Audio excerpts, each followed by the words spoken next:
Hey, Jesus fans, welcome to True North Podcast, where we grow closer to God together. This podcast was brought to you by Solid Rock Church in Irving, Texas, and our host, Pastor Ed Snyder. To find out more about this podcast, visit our website at truenorthdfw.org. Now let's join Pastor Snyder in a new direction and a new destination. And welcome, everybody, to another episode of True North Podcast with yours truly, Pastor Snyder. I am so excited for you to join us today.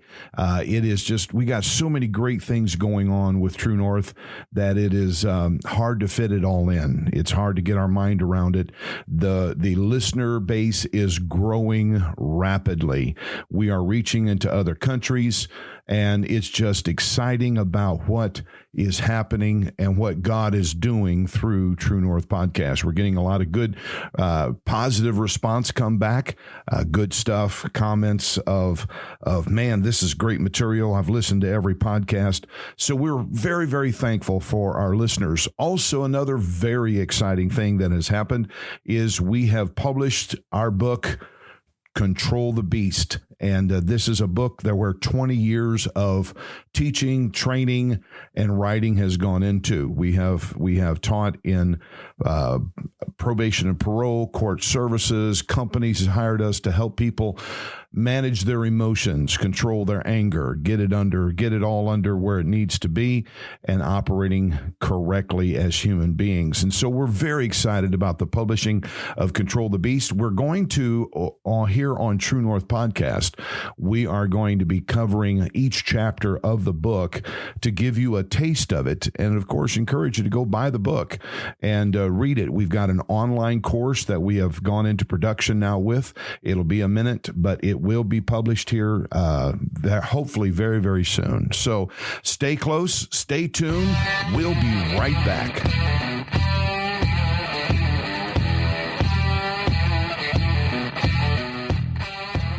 All right, let's get into the first subject or chapter of Control the Beast is the power of understanding, relationships, conflict resolution.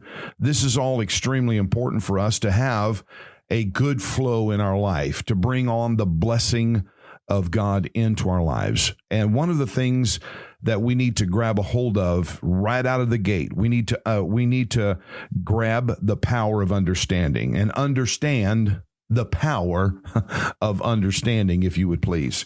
So we're going to talk about that today, and it sounds so simple, but it is so profound and so powerful. When I was growing up, my father, which in these episodes, you're going to hear a lot about my family because that's where I learned a lot. My dad was born stone deaf.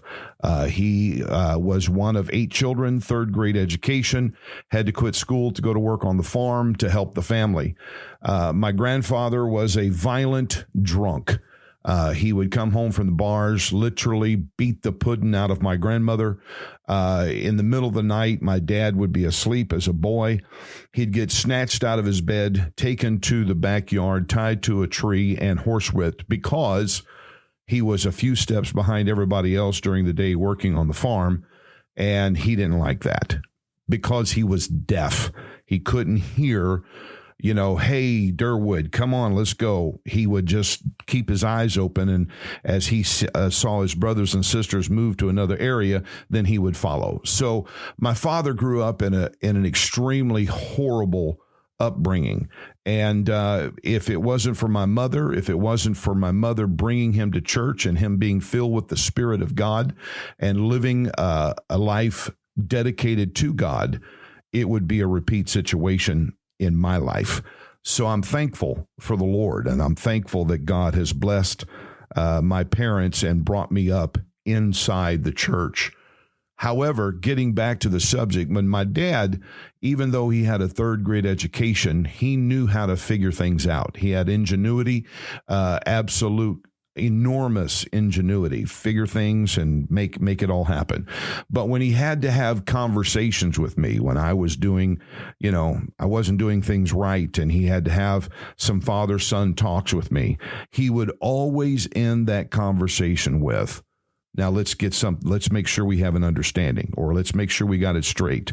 He wanted to make sure I understood what the conversation was and how we got there.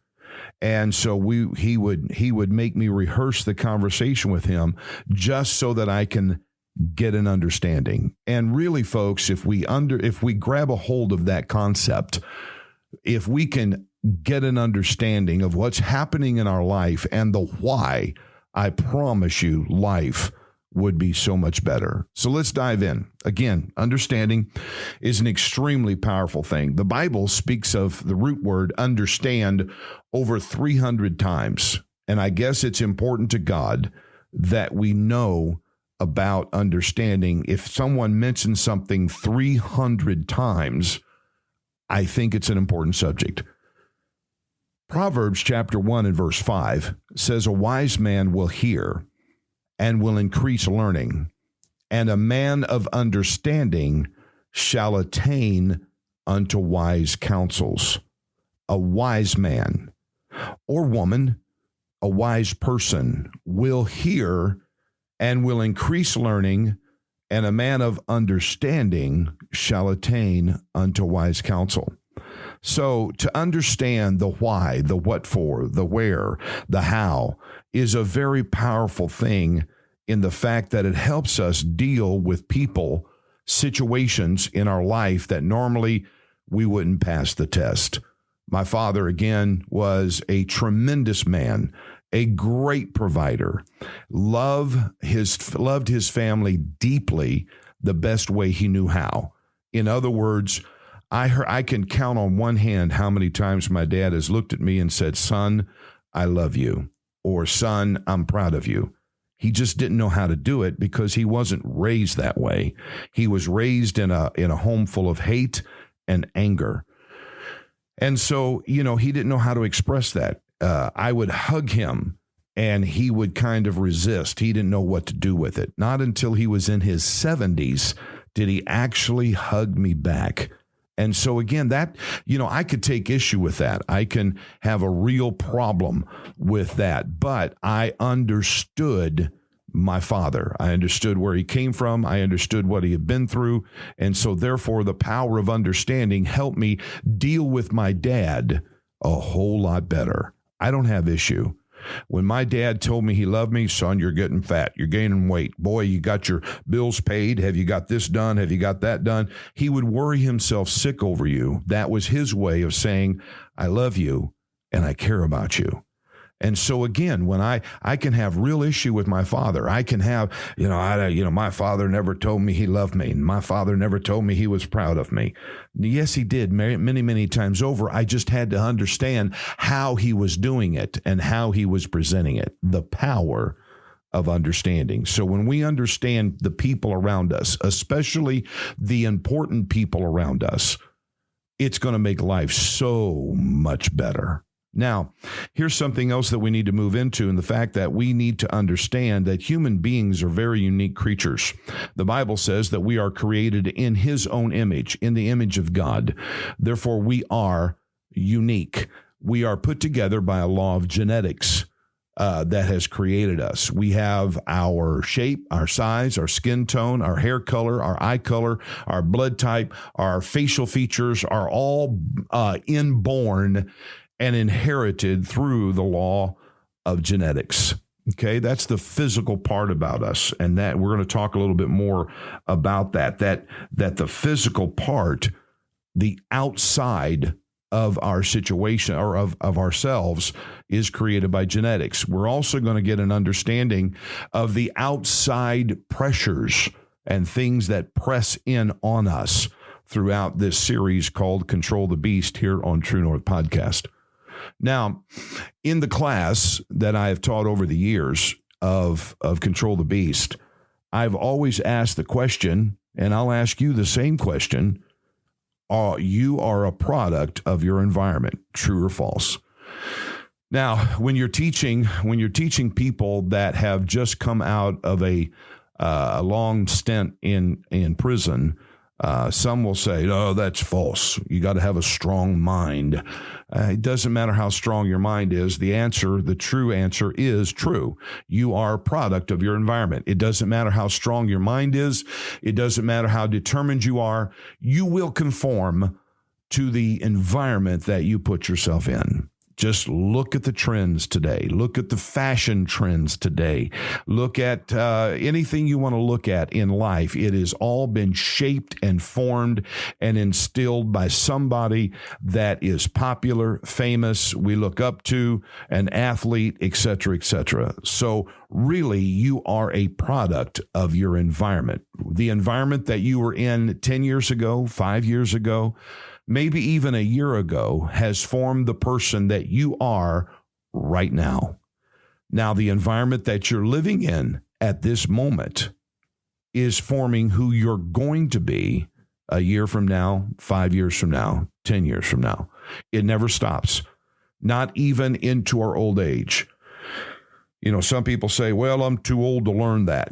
Well, not true. We're always learning. We're always being impressed upon, influenced a different direction or whatever. So again, our environment is very, very important in forming the kind of person that we really want to become. So the question is today to you, to our listening audience, what kind of environment are you in?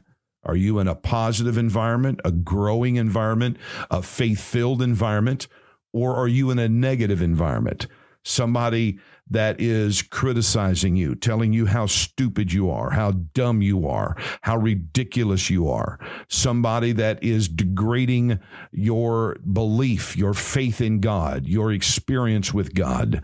What kind of environment are you in?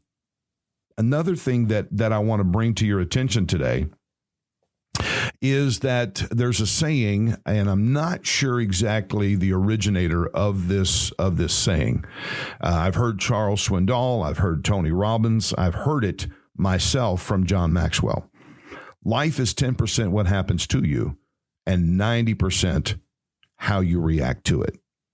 Life is 10% what happens to you and 90% how you react to it. So the question is, you're responsible for everything that happens, true or false? Now, I'm going to let that sink in just for a second, because this is where it gets really interesting, especially if we were in a live class. You're responsible for everything that happens. And most people said, absolutely not. No, I'm not responsible. True, but yet not true. It's true that you are not responsible for everything. In other words, you're not responsible for the IGMO. And in case for all of our new listeners, if you don't know what my definition of IGMO is, it's an ignorant moron. Ignorant moron, IGMO. If you're not, you can't be responsible for the IGMO that's in your face, screaming, cussing, hollering, or whatever. But you are responsible how you react to the IGMOs in your life. And the reaction that you give to the IGMOs is really a make or break deal. It's how we respond to them. If we even give them the time of day, if we even give what they're saying any kind of credit, especially in the negative. So you can't be responsible for the IGMO, but you are responsible how you react to the IGMO. All right. So let's dive in a little deeper here before we go to a break. And what I mentioned earlier about checking out the outside. This is the part of being that is most apparent. You know, we are always, as I mentioned, we're created by the law of genetics, our eye color, hair color, facial features, all of that. We are constantly trying to improve the exterior of us. You know, we'll get a different kind of haircut.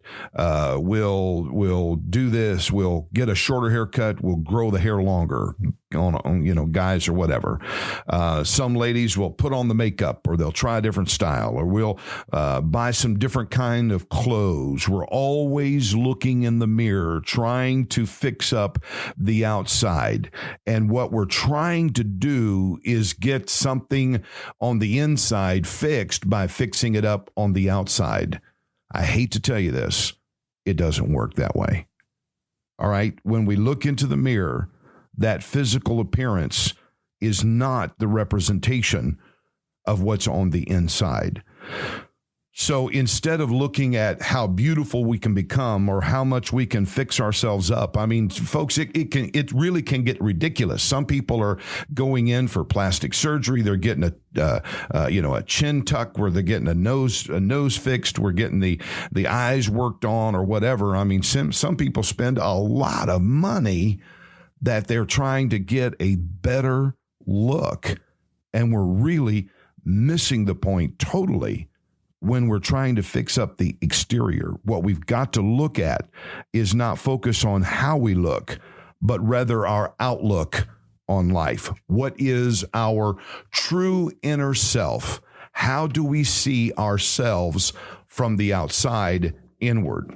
All right, we'll be right back. Most of you may not know, I used to weigh almost 400 pounds, very out of shape, sick most of the time, in pain all the time. My mother raised me on a regimen of vitamins. She did her best to take good care of me and promote good health. Not until May of 2010, in my recliner at my house, in pain, my kids became my slaves because I just couldn't get up out of the recliner and get a glass of water. So I decided enough's enough. I'm tired of being tired, sick of being sick, and I started changing my lifestyle. Just smaller portions, nothing after 6, and healthy food. It has been a journey of losing 160 pounds and getting back in shape. One of the things is I reinstituted vitamins into my life. And I want to recommend a great vitamin store in Pantego, Texas. It's called Wonderful Life Health and Vitamins. Brian Sermon is the owner, and I want to highly recommend to contact him and get a good regimen of vitamins. He is extremely knowledgeable. In fact, I would call him the expert in health and vitamins. So reach out to him at lifehv.com or give him a call at 817-274-8853. He's located at 1543 South Bowen, Pantego, Texas. It's the Arlington, Texas area. And again, we endorse him here at True North Podcast to reach out to him and get what you need there. I promise you, you'll walk out very, very happy. If you'll mention True North Podcast, he'll give you a 10% discount. So again, Wonderful Health and Vitamins, Pantego, Texas. Reach out to Brian Sermon and get healthy, lose weight, and live longer. Okay, so we're back. Make sure you go see Brian Sermon at his vitamin shop. He's got a lot of great things there. Great friend, great sponsor. Now, let's get back to the subject of the outside. And again, we're going to look at outside forces. What's pressing in? What is influencing? Is it drug and alcohol? Is it somebody that's just constantly berating us? In order to modify our behavior, it is necessary to learn how to manage our emotions. Now, the book, Control the Beast, it talks quite a bit about anger, because that's the most prominent negative emotion that we can experience. We're good on all the joy and the happiness and the love and whatnot, but anger clouds everything good that we feel. And so, again, what I'm going to do is not try to teach you or train you through Control the Beast, whether you buy the book or you're listening to these episodes here on True North Podcast. We've got to not get rid of it. You'll never get rid of anger. You'll never get rid of really any negative emotion. You've got to learn how to manage that emotion. Some people are struggling with depression. Some people are struggling with anxiety, fear, those kinds of things. And one thing that I'll say now, and I'll repeat many times throughout the episodes on Control the Beast, is anger is always a secondary emotion. There's always a primary, fear, depression, anxiety, the big kahuna, frustration. Stress is the second big kahuna. And if we don't get those emotions managed, then it escalates into anger. It escalates into full-on clinical depression and all of that. So it's important that you're catching these episodes. And of course, I want to encourage you to click the link in our show notes and purchase this book and read it, digest it, highlight it, mark it, ear tag or dog tag the pages and get a hold of this material that we're giving to you. One of the most serious errors of our life is to assume that just because we've always done things one way, seems others do them, then that's the way we ought to do it. Well, my grandpa did it this way, and my dad did it this way, so therefore I'm going to do it this way. If you always do what you've always done, you will always get what you've always gotten. We cannot handle life like we always have. Change is inevitable, especially if I in my life would choose to deal with life like, well, let me back up. If my father chose to deal with life like his father, then that would have put me in an environment of the same thing. And therefore, it's always done this way. My environment would have shaped me into the person like my grandfather, and thankfully not, but my father would have been, if he would have shaped himself like his father. So in other words, if grandfather or father did business like grandfather, and now I did business like father, I wouldn't be here right now behind this microphone sharing this material with you. I'd probably be in jail for assault because of my anger, because of my depression, because of my fears and all of that. So again, folks, I'm dropping something that you really need to pick up on, that we cannot do business like the generation before us. We've got to do it better. Now, thankfully, my father met my mother, and my mother took him to church, and he found Jesus, and he was filled with the Holy Spirit and baptized and lived for God and raised me in church. That made a huge difference in the outcome. So again, you're really, some people that I may be talking to today on this podcast is in a position that is requiring you to make some very serious changes, because you're facing some very serious consequences if you don't. Things are on the rocks. Perhaps your marriage is not doing so well. So we've got to look at the environment with some thought of changing things. And I'm going to help you every step of the way. I'm here on this podcast. You can reach me through our website, truenorthdfw.org. Buy the book and help yourself. Do everything you can. The second major area in the power of understanding is checking out the inside. As I mentioned earlier, we're always trying to fix up the outside. But what about the inside? The major area that we need to examine is the area inside of our own minds. The major battlefield for modification of behavior is between your two ears. That is the battlefield. Here's something else that we need to check out on the inside and get an understanding right now. It is not your wife, your girlfriend, your husband, your boyfriend, your parent, the child, the boss, the coworker that needs to change. It is our way of thinking and handling problems which needs to be changed. That's where it all starts, is with inside of us.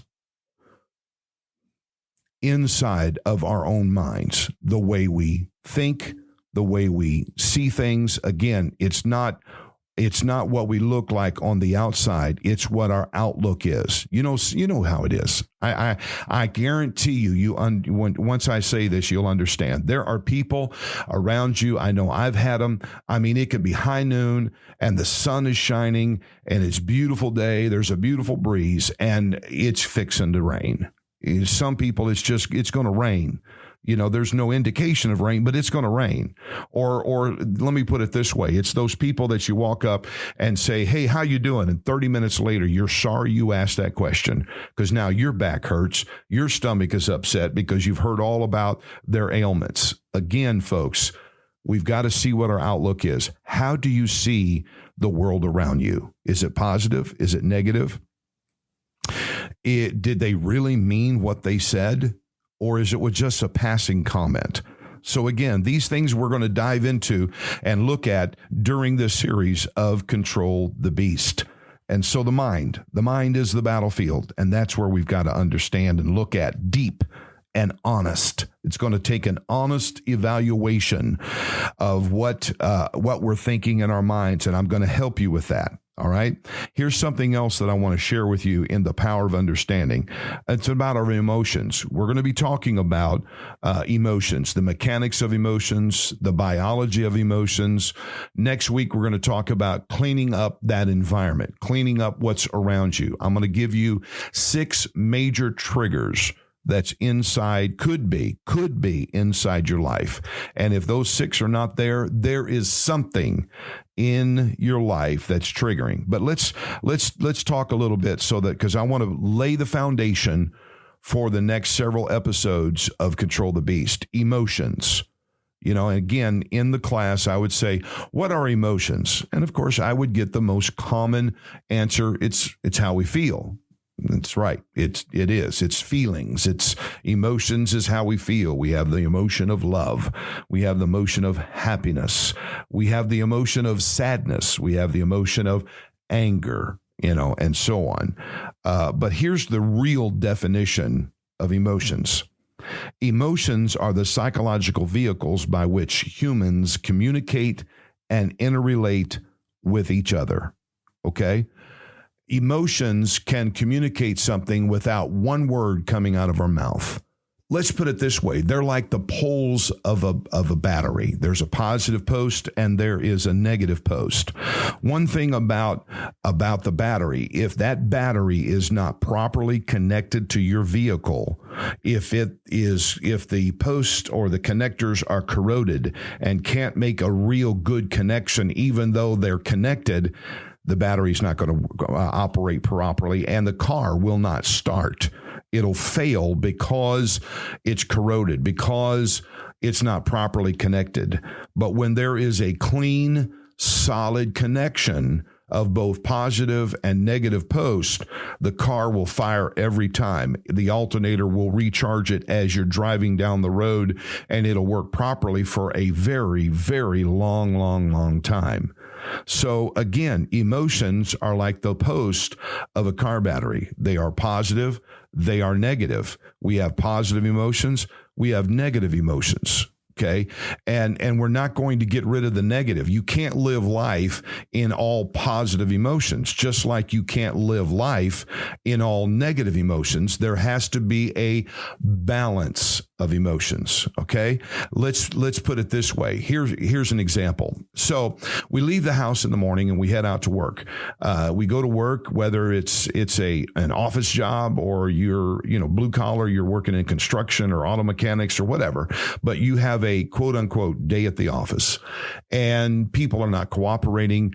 Deadlines didn't get met. The boss is down your throat.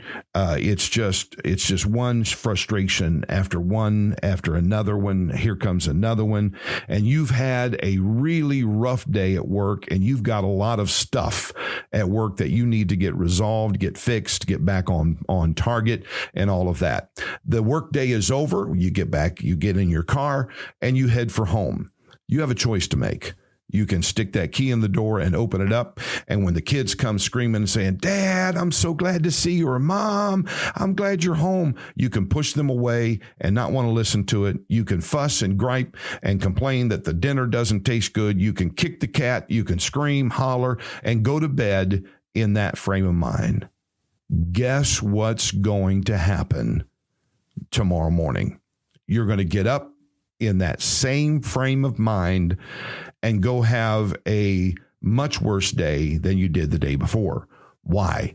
Because we're not properly connected to our emotions. Now, watch this. We have to have a balance of positive and negative emotions. We have to learn how to have positive emotions. In the class, I'll go around and ask the question. I'll say, okay, in like 1 second, when I point at you, I want you to give me a positive emotion. Go. And when I point at that person, they struggle. They can't figure it out. They'll revert to the default happiness. Okay, go. and the next and the next. And either if they answer, they'll always happiness, love, and they struggle coming up naming a positive emotion. And then I go around the room and I say, all right, when I point at you in 1 second, give me a negative emotion. Go. Bam, bam, bam, bam, bam, bam. They humans are very easily can identify to negative emotions. Why? Because that's what our society is. It's all about the frustrations and the aggravations and the anger and the disappointments and all of that. We have to learn how to produce positive emotions. So let's back the scenario up. We have a rough day at work and we come home, we stick the key in the door, and instead of being in the bad mood, here comes our loving children, glad to see us at home. So therefore, we're going to captivate that positive emotion of love from our children. And we're going to grab them. We're going to hug them. And boy, I'm glad to be home. And we're going to enjoy that moment there. And then we're going to kiss our wife or whichever. If you're the wife, kiss the husband. If you're the husband, kiss the wife. Anyway, you're going to embrace love from your spouse. Then you maybe change your clothes, get into some cleaned up and ready for a dinner. And you sit down and you have a great dinner and a great conversation with your family. That's positive emotion. Then you do something, go out in the backyard and play catch with the kids or whatever. Get your mind off of your frustrating day at work and enjoy the moment with your family. Guess what? When you go to bed, you're going to go to bed at a whole different level than the other scenario. You're going to go to bed positive. And then you're going to get up the next morning feeling a lot better and head for that office to tackle the issues that you've got to fix at work. It's all about balance and proper connections to your emotions. That is what we need to understand. And that concludes today's podcast. We'll see you again next week. And until then, may God richly bless you. And go buy the book. Again, the link is in the show notes. Check it out. And grab the book. You can read along as we do these episodes. God bless. See you next week. Thank you for joining us at True North Podcast. You can find us on iHeartRadio or any other podcasting platform. If you want to have any questions, visit us at truenorthdfw.org. We'll catch y'all next week.